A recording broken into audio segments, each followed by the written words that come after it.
Giraffes. What on earth happened there? Humans go about making mythical creatures like a unicorn, which is just a horse with a horn, or hybrid creatures like manticores and griffins that just look like regular animals but on cocaine. And then nature goes like, hold my beer, bro. And there's a giraffe. They are so strange and magnificent at the same time that they just look suspiciously unreal. But that's not what this video is all about. Hello, my dear friends. I'm Ari Thurger, and today I'm going to give my 2 cents concerning the runes in response to Jackson Crawford concerning one of his latest videos about the runes, where he states the runes are just letters and not symbols. And Rune Hjarnø Rasmussen from Nordic Animism YouTube channel, who in turn made a video in response to Crawford's video, stating that the runes are not just letters but also symbols. I agree with Rune, and I add that the runes are not just letters and symbols but also magic symbols, or at the very least we can perceive several contexts in which the runes have had a magical religious function. And for those of you who may think I'm here to create some sort of online feud, that's not the case. I don't have that kind of time. I'm subscribed to both Crawford and Rune, and to me they are very reliable sources of information. 2 of the very, very few around here concerning these themes. And as much as I appreciate Crawford's work, well, I do not totally agree that the runes are just letters. And like Rune, I agree they are also symbols, and there's also a strong magical intention in some findings where the runes are present, which are not just as a written form and not just as symbols, but the presence of the runes themselves show us more than just a written expression. Of course, there can be many interpretations and a long discussion of what magic is. I'm not talking about Harry Potter or the Wizard of Bloody Oz, obviously not. Magic in the sense of intention towards more than just the mundane, a wish, a behavioral pattern towards belief, towards the desire to express and build a line of communication between human and other than human. As I said here several times, as an archaeologist, when we deal with pre-Christian cultures, especially still with a strong animistic mindset, and especially indigenous, it is quite hard to understand, to perceive in the material culture and the context in which the materials are inserted, a separation, a clear separation between magic and religion. In fact, most of such contexts do not show such a separation. And we clearly see that there are several pragmatic behaviors towards the spiritual, not simply an attempt to establish communication with the divine and the supernatural, but a clear active behavior, and many materials serve as the conduit between human and the divine or the supernatural, seeking to obtain something or show appreciation. Rune Hjarnø Rasmussen in his video has shown some pretty interesting examples, such is the case of the Khaul spear, which actually bears parallels with the Handley bracteate of Anglo-Saxon context, which we shall get to it in a moment, don't worry, a little bit further ahead. And I do understand what Crawford says when he states that the runes are just letters. You see, when it comes to the study of ancient forms of writing and the corresponding letter and sound values, there's often the lack of an interdisciplinary work to help place things in context. Certainly, in order to understand the message that someone expressed through a language and the written form that is no longer in use or even familiar to us, we very much need to perceive the written form just like that, as it is, as a written form to express speech and the clear message. And for instance, I've said here a couple of times, if we look into the rune poems, we understand that these were created with a didactic purpose, to teach how to read and write, creating poems associated with each runic symbol, and the sound value, creating an easy association through oral tradition, with elements that can easily be remembered through association of context and image. Just the same thing we do today with children or anyone when teaching the alphabet. Sometimes using song, written rhymes, sometimes using images, elements that people can associate with the symbol that represents a letter and a sound value, and from there constructing a meaning. Each rune poem has a series of elements associated to each rune. For instance, the rune Feu or Fe, most commonly associated with wealth, and thus a symbol is associated with meaning, with letter value, to be placed as a written form, and a sound value to go along with it. And right here, right there, for a didactic purpose, they aren't just letters in themselves, they are already symbols that convey an idea, which then is associated with speech by putting symbols together to form words and vocal expressions. But there are several contexts where we clearly see runes as symbols, and yet, at the same time, they also represent an idea or even word, such is the case of the rune Vegas or ear. And if I'm not mistaken, Rune presented this example as well. The rune alone can represent day or year, dawn or time or in a calendar. There may be an entire phrase written in runes, but then Vegas rune or Har rune alone, and the rune itself representing an idea. You don't need to use other runes to write day or year, but the simple use of a single rune, in this case Vegas or Har, it is implicit, the idea of day or year, within a sentence. Therefore, the rune in itself is a symbol representing an idea.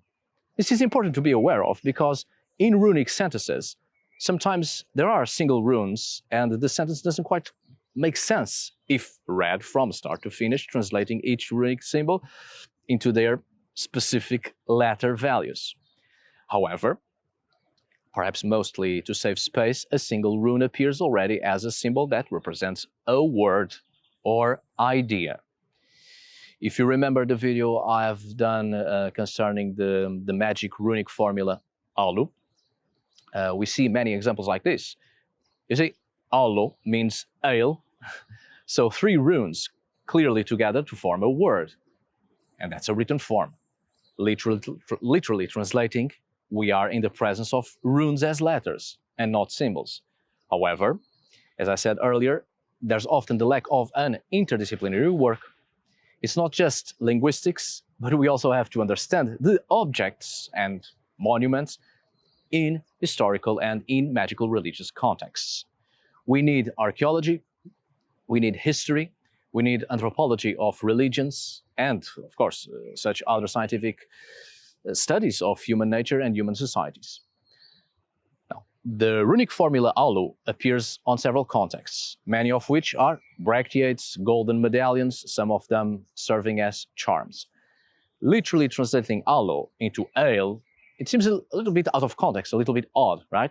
Why would someone write ale on an object, especially taking into consideration that these objects also bear clear iconographic elements that report to mythology and also to some religious elements that were clearly important within a culture and to express the identity of that culture.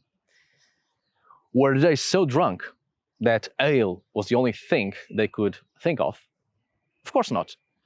Placing in context, as I've talked about on that other video, or the previous video I've mentioned, we understand ale to be an element used in religious expressions of a sacred nature. It is a blessing. It is the association between material and the sacred, forming a magical religious meaning.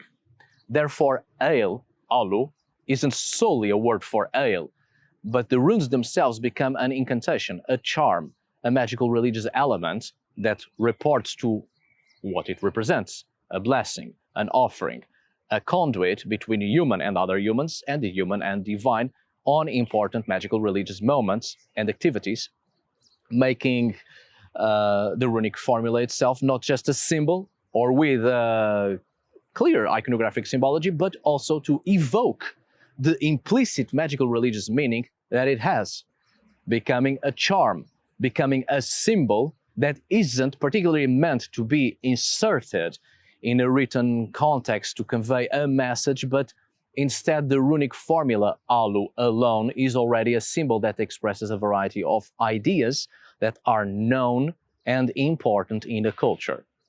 Not just a word, not just a letter or a couple of letters, but a symbol that in turn expresses magical religious intentions.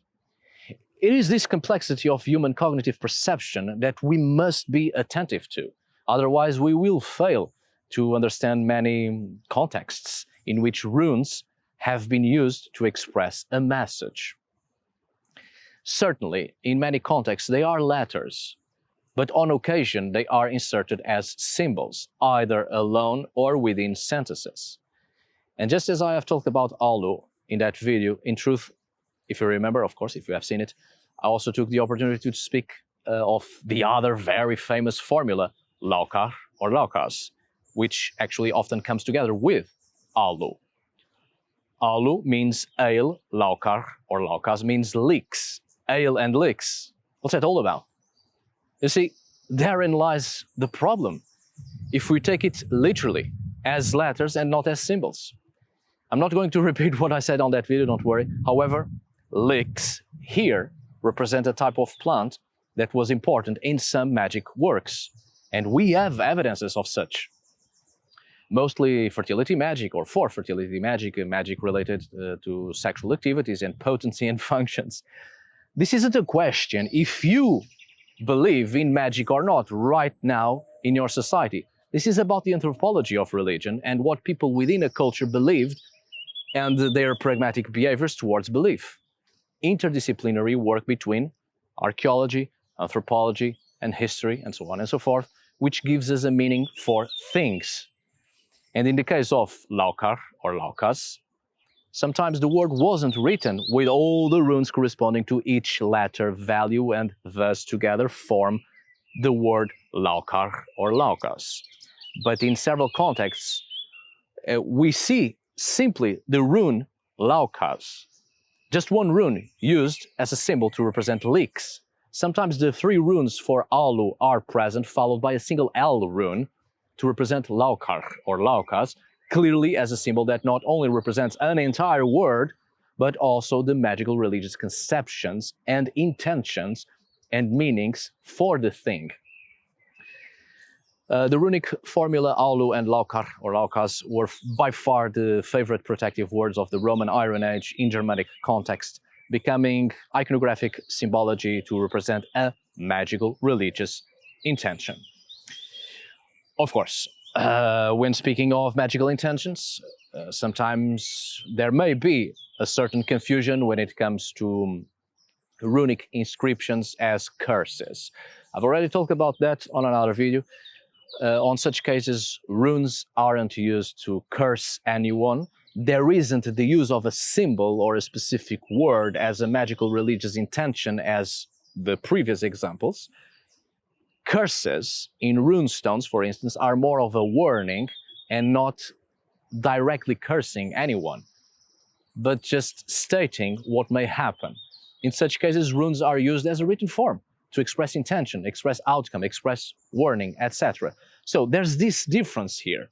Whilst in some contexts, runes were indeed used to express a magical religious intention, not every wish, action, or any expression towards an outcome that can be considered magical or supernatural was communicated through the use of runes as magical symbols.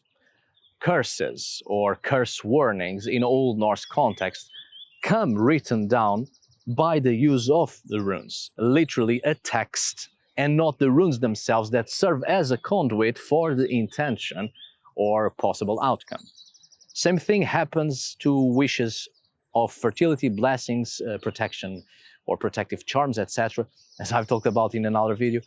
There are indeed certain objects, artifacts that evoke a particular deity and ask for a particular blessing, action, some manifestation through evocation, but it is not the runes that hold magical intention or potency in these cases, but rather the runes are literally used as letters to write down the intention, write down the magical or magical religious intention.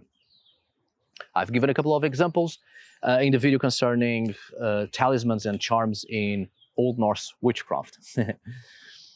Now, you may say, of course, hey, Arif, what about bind runes? Are you forgetting those? Hey, calm down. I was just getting to it. In the very wise words of Treebeard and probably also Sting, the musician, don't be hasty.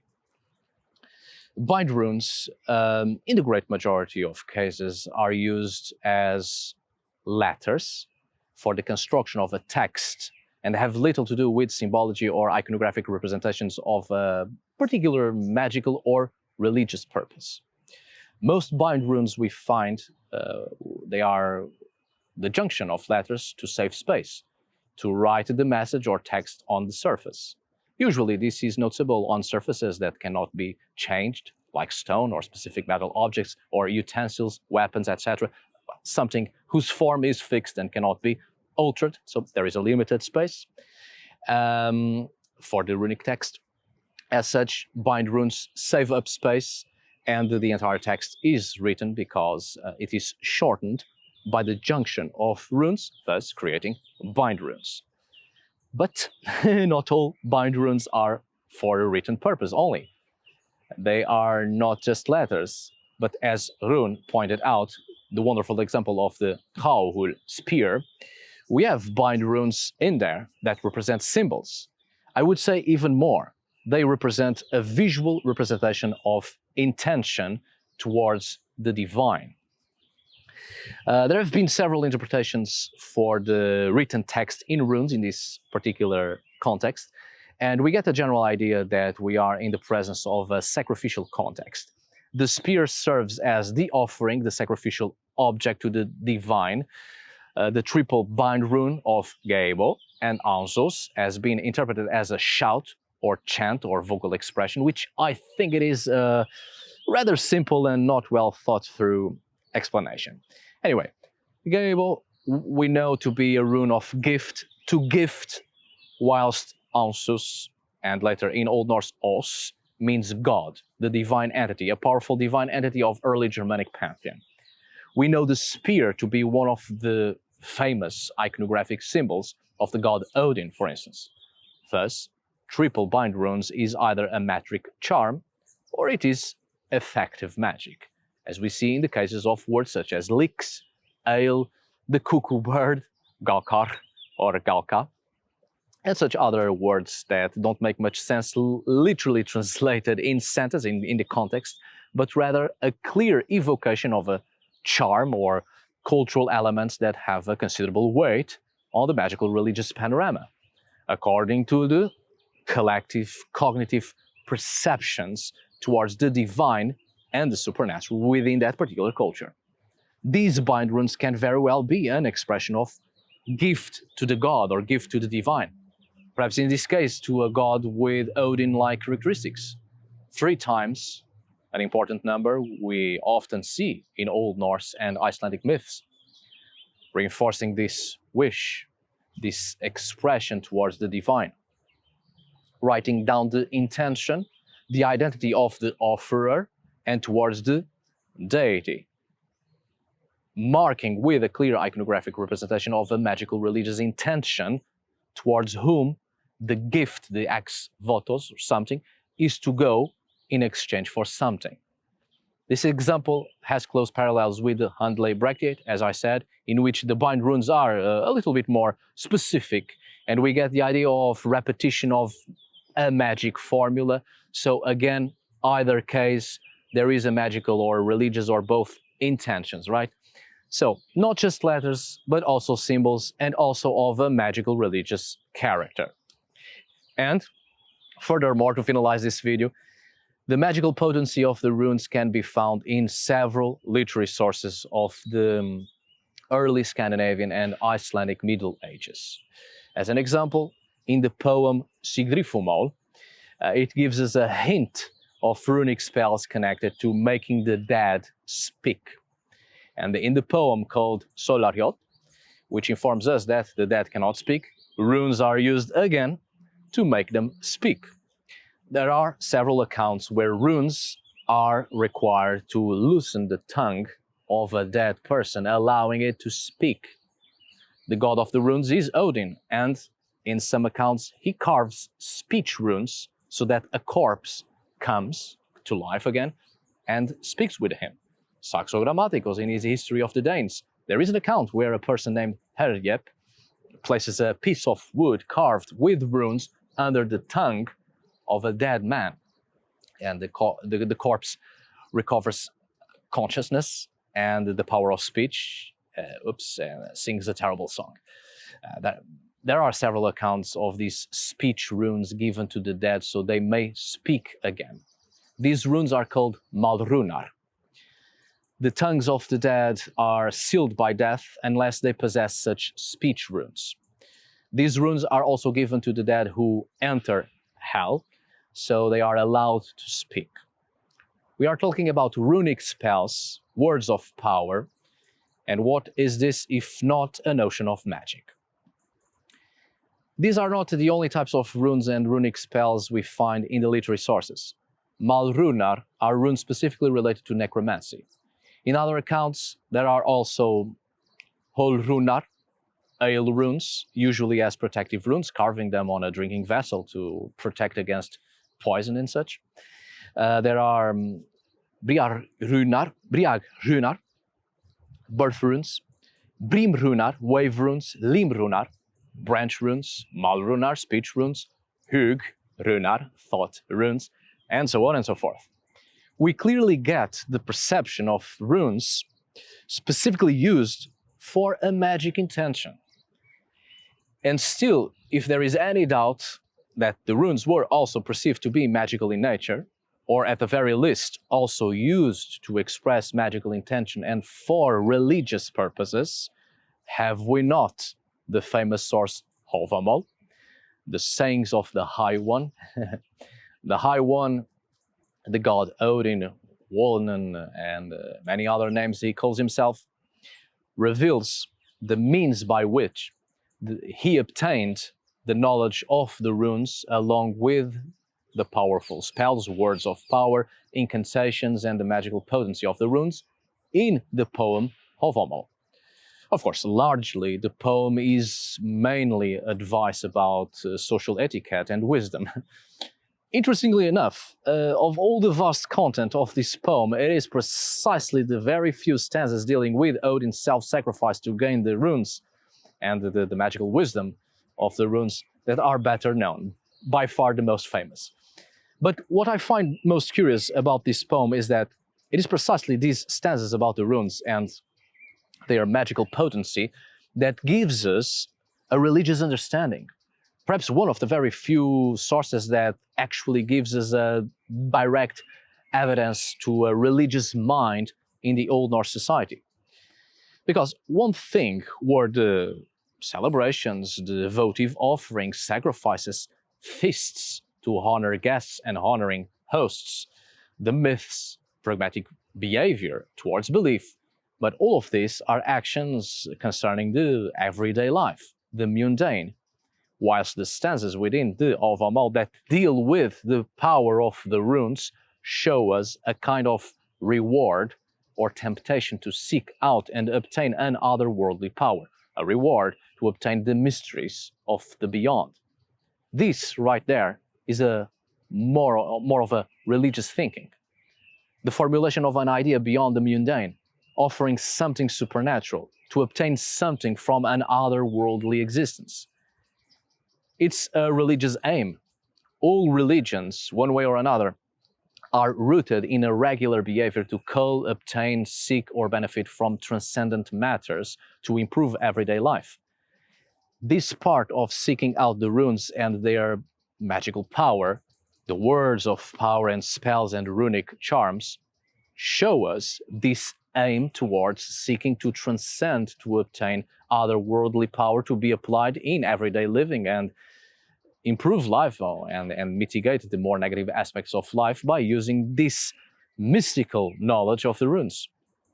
The Havamal follows a clear step-by-step progress of becoming a wiser person, or perhaps a better person, as in a personal development towards one's self and others, until much later it reaches this aspect of transcendence to seek out the mystical wisdom from day-to-day wisdom and apply it in one's life to finally reach mantic and arcane wisdom. And that's when the runes enter the poem, and how to obtain their power and the knowledge of words of power. And then the poem continues from then on concerning the knowledge with whatever might be gained from runes and wordcraft for further self-knowledge.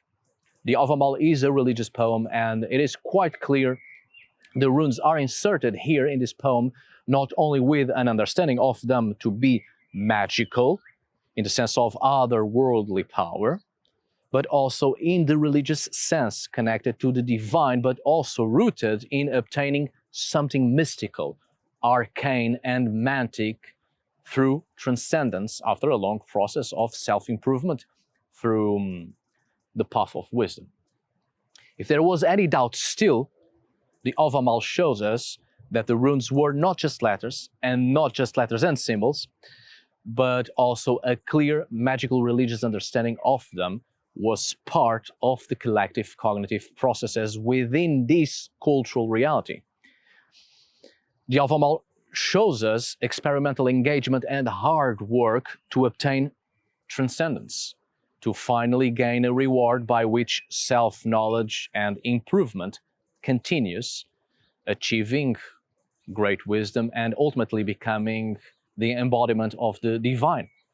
After all, the Havamal is the sayings of the High One, the god Odin himself, explaining his own process of self-improvement into godhood that one can reach or achieve by following such steps.